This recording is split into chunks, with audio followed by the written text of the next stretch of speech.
শুনো শুনো দেশবাসী, শুনো দিয়া মন, উজান আসামের কিছু কথা করিব বর্ণন। ৩০টি সংগঠন একত্রিত হয়ে মিয়াদেরকে টার্গেট করিল বন্ধু হে।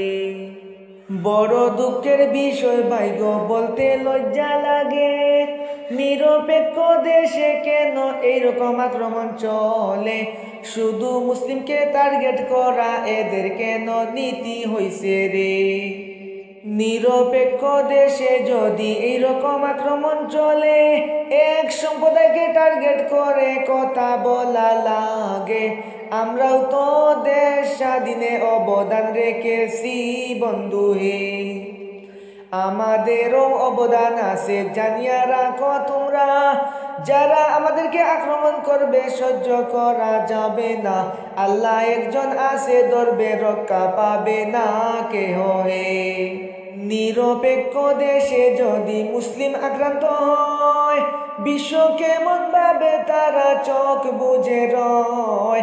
আইন থাকতে দেশের মধ্যে কেন মুসলিমরা আক্রান্ত? উজান অসম থেকে কেন মিয়াদেরকে দাঁড়াও?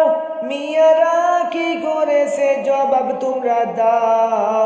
জবাব না দিলে মিয়াদেরকে কেমনে তাড়াও তোমরা হে? আইন থাকতে নিজের হাতে কেন নিবে তুলে? দেশ এখন আইন আছে জানিয়া রাখো সবে। নিরপেক্ষ দেশ কেন আক্রমণ চলে মুসলিমদের উপরে? নিরপেক্ষ দেশে সবাই একসাথে চলিবে, সব ধর্মের মানুষ সমানভাবে অধিকার পাবে। কেন এক ধর্মকে টার্গেট করো তোমরা রে?